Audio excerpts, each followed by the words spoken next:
You get a raise. Not massive, but meaningful. Your paycheck increases by $800 a month. For a few days, you feel ahead. You tell yourself, finally, I'm moving up.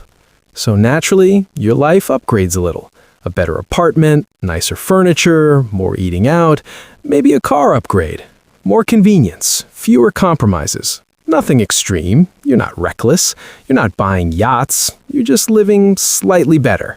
And yet, 5 years later, you look at your bank account and think, why don't I feel richer? Your income is higher, your lifestyle is nicer, but your net worth hasn't changed much. That quiet gap between income growth and wealth growth, that's lifestyle inflation. And over 30 years, it can quietly steal over $1 million from your future. Not dramatically, not overnight, but invisibly. Part 1. What lifestyle inflation actually is. Lifestyle inflation doesn't mean buying luxury cars. It means this. Every time your income increases, your spending increases with it, usually at the same speed, sometimes faster. You make more, you upgrade more.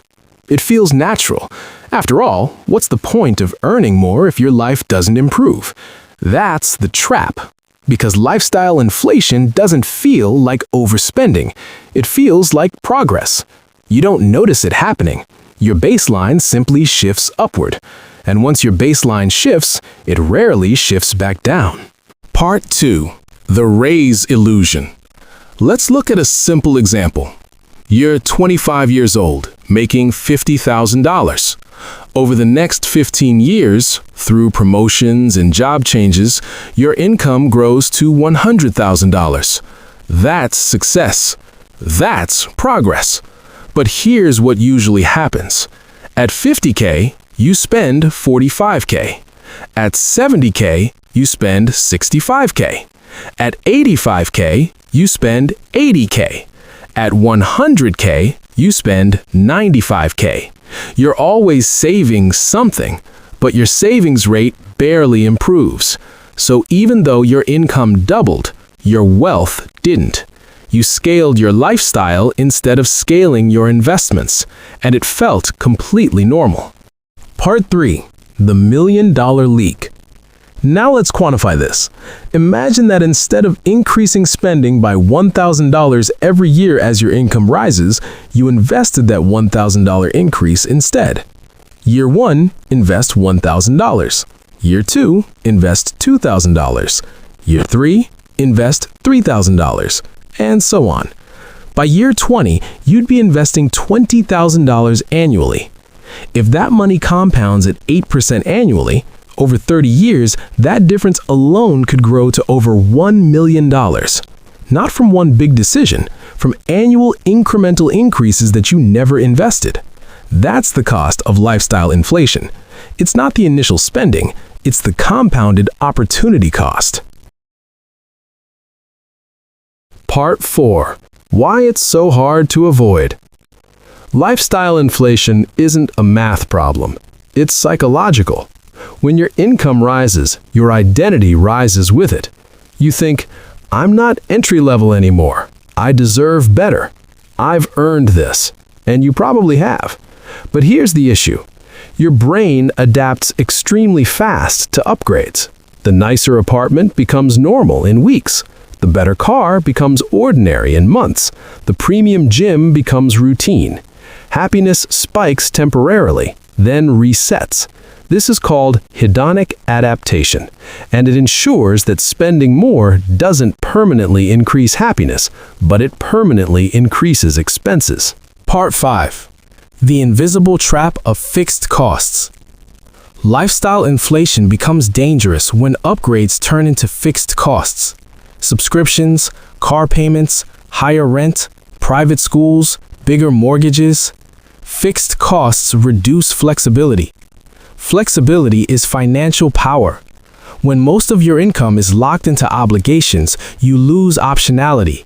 You can't easily switch careers, start a business, take time off, move cities, reduce stress. Your life becomes expensive to maintain, and expensive lives require high income to sustain. That's dependency. Part 6. The 30-year divergence. Let's imagine two people. Both start at $50,000 salary at age 25. Both reach $120,000 by age 40. Person A increases spending with every raise.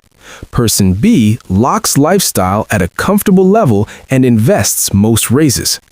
By 55, Person A has a nice house, good car, comfortable lifestyle, and moderate savings. Person B has financial independence within reach. Same income trajectory, different wealth outcome. The difference wasn't earnings, it was restraint during growth years. Part 7. Why it feels harmless. Lifestyle inflation is dangerous because it doesn't hurt. It doesn't create panic. You're not missing payments. You're not in crisis. You just slowly delay wealth, year by year. It's like turning the retirement clock back 5 minutes every time you upgrade. Individually insignificant, collectively massive. Part 8. The million-dollar question. What if, instead of upgrading your lifestyle with every raise, you upgraded your investments first? What if your rule was, every raise improves my net worth before it improves my lifestyle? Even a 50-50 split changes everything. If you get a $1,000 monthly raise, invest $500, spend $500.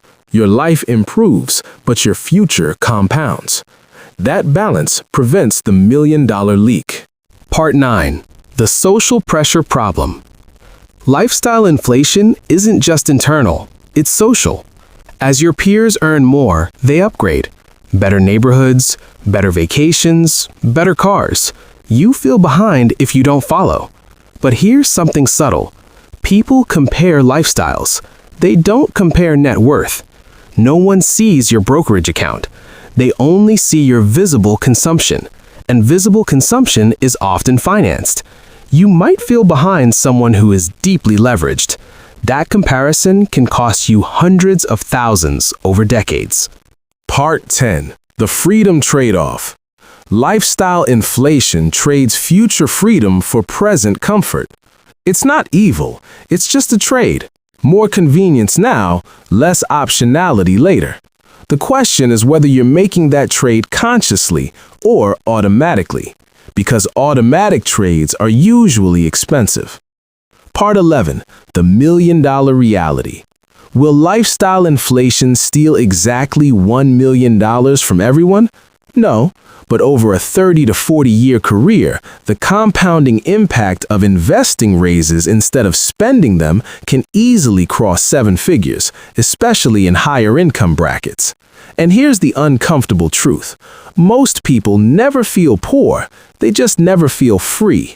And that's often the result of scaling their lifestyle alongside their income. Part 12. How to avoid the trap. You don't need extreme frugality. You need a system. Here's a simple rule. Every raise gets divided before you see it. 50% to investments, 50% to lifestyle, or 70-30 if you're serious. Automate it. That way, your wealth grows with your income, not behind it. This keeps your lifestyle stable and your future expanding. Lifestyle inflation doesn't look like a mistake. It looks like success. It looks like progress. It feels deserved. And that's why it's powerful.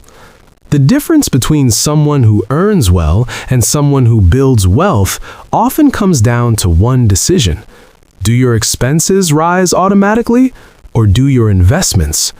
Over 30 years, that decision can be worth $1 million.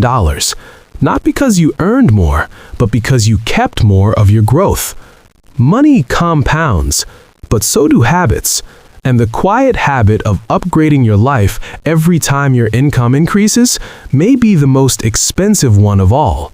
If you found this valuable, consider subscribing, because most financial mistakes don't look like mistakes, and the next small decision you make might shape your next 30 years.